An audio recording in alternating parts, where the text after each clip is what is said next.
Security is one of the most important aspects of a web application, and it used to need a lot of thinking and checking to ensure everything works as expected. Well, not anymore, because the new version of the Backfire plugin for ChatGPT now fully integrates with the all security aspects of parse. And today I'll show you how to use that to benefit your existing or new apps in Backfire. And by the way, if you like this kind of content, please leave a like in this video and consider subscribing to the channel so you never miss out on new content like this.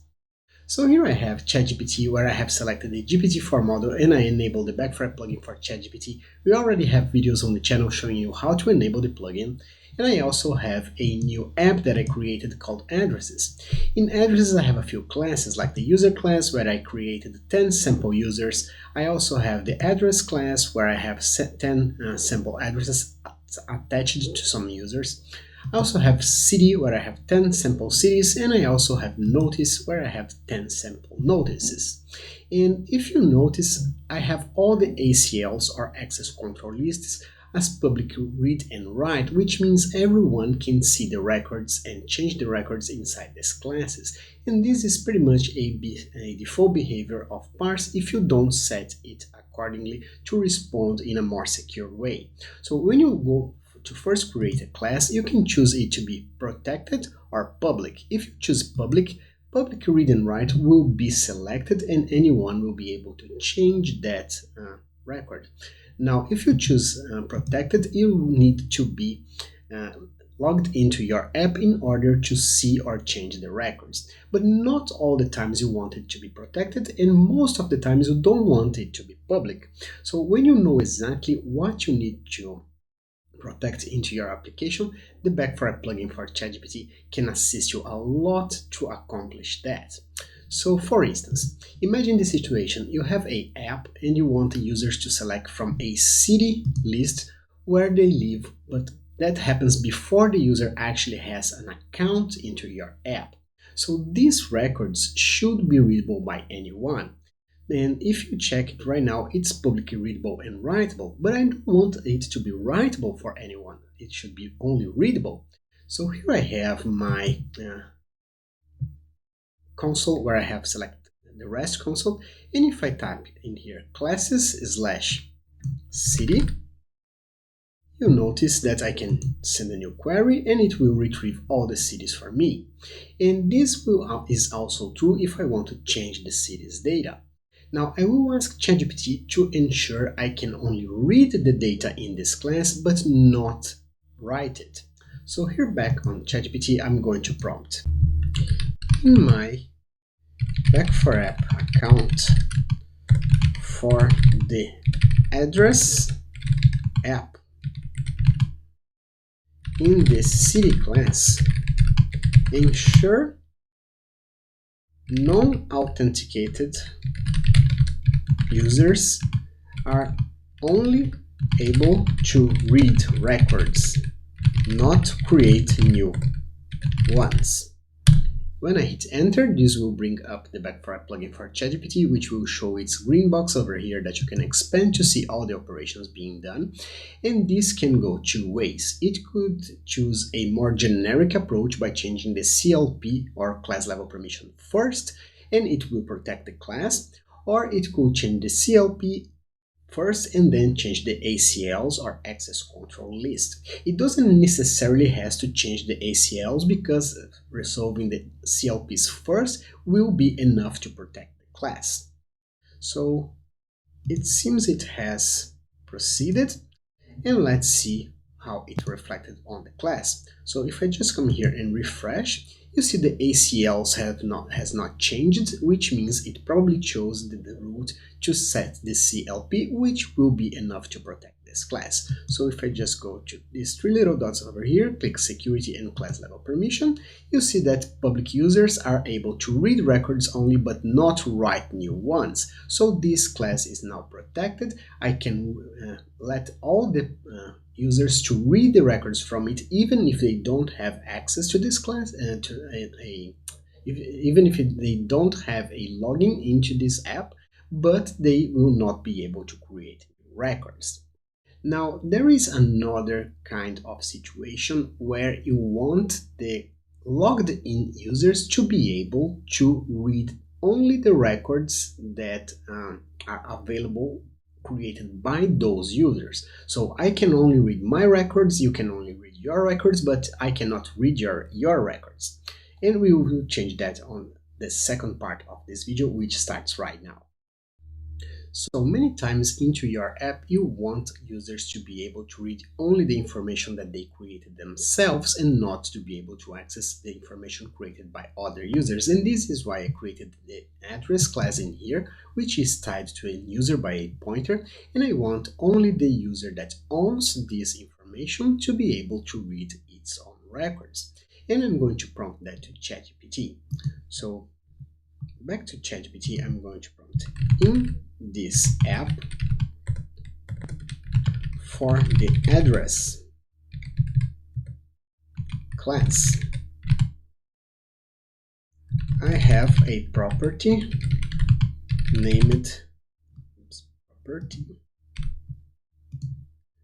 What is the name of the property? User, which is a pointer to the parse.user class. Change the ACL for all records in this class so each record can only be readable and writable by the parse user set in the user property. Let's see how it goes.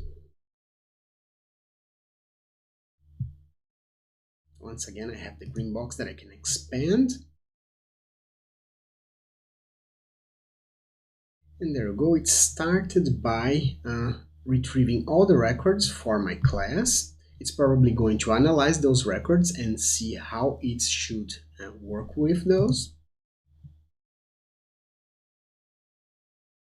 And it started to change the ACLs already, so you can see the read and write for true, but for the user ID that is listed on that record. So let's wait for it to finish and see if that works.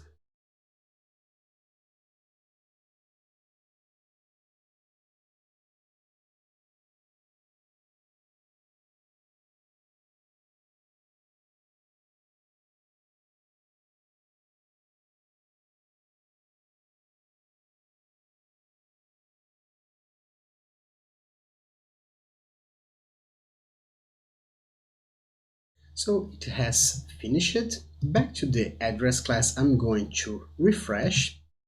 And as you can see, the ACL changed from public read and write for the user ID. That is the same that is listed in the user property. So if I double click this, it will open up telling that the public read and write is disabled for this user and the authenticated read and write is enabled for this user only. And we can use our API section into the console to check that out. And by the way, I'm going to make first a call to the city class. So I'm going to type here classes/city, and I'm going to run it as an unauthenticated user. So if you remember, we just set the city class to be readable by anyone. So if I don't specify any users over here and click send query, I will retrieve all the records from inside that class. So I have Chicago, Philadelphia, San Jose, Houston, and many others. But now watch what happens if I change it to the address class and click send query.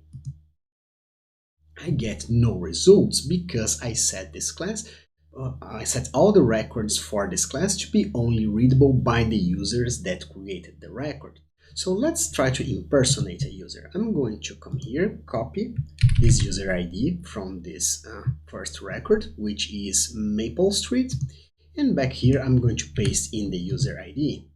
If I send query, you will notice that I only have the Maple Street listed because this is the only record that is attached to that user.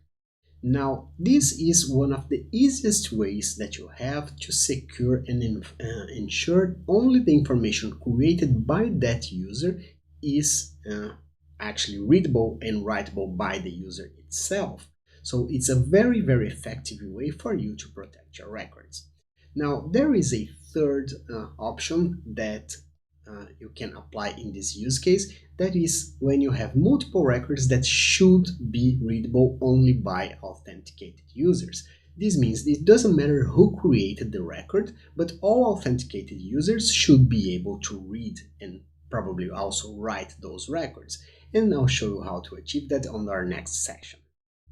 So far in this video, we saw how to create records that's readable by anyone, also create records that are readable and writable only by the person that created those records. But this new situation will show how you can have records that can be readable and or writable by any authenticated user, and this is why I have the notice class. Notice in here I have a few messages, for instance, fire drill on Thursday at 3 p.m.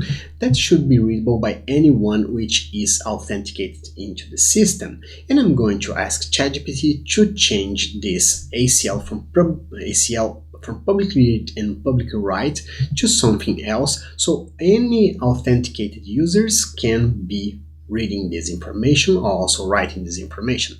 And once again, this can go two ways. It could change the CLPs to only allow authenticated users to read and write the information, or it could change the CLPs and the ACLs as well.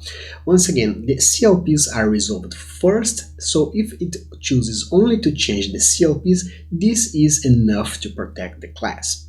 So back here, I'm going to type, in this app, I have a class named Notice. For all records in this class, ensure only authenticated users are able to read and write records. I'm going to send this in. Once again, it will call the plugin that will show its green box. We can expand to see all the operations being done and also have a glimpse on how is the strategy that it will choose for it to protect these records. So it first retrieved all the records in order to analyze and see the better strategy to work with that.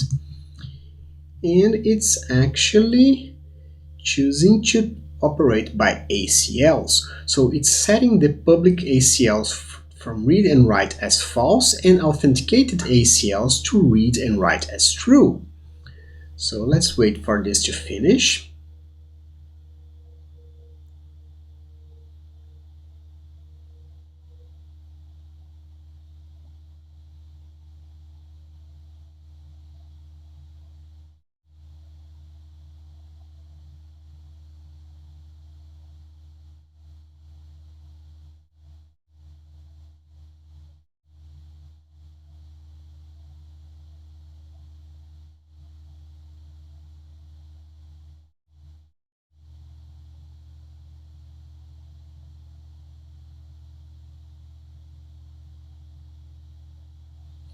And it seems it has finished. So back here, if we go to our notice class, you see it actually worked in a way by creating a role and call it authenticated, and only authenticated users can read and write the records, but public users cannot read and write.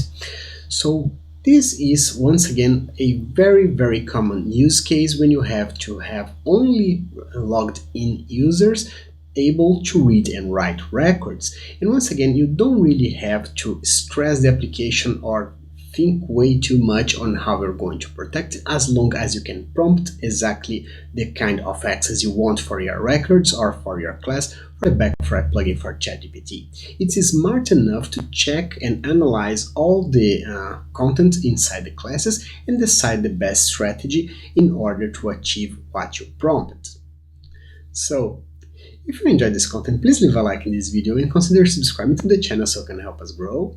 I'll also share this link with a friend and they can learn something too. If you're a subscriber, thank you for that. And if you have any questions, suggestions, or an implementation you'd like to see, please leave in the comment section down below. We always answer all the questions. I hope this content was useful to you and hope to see you back.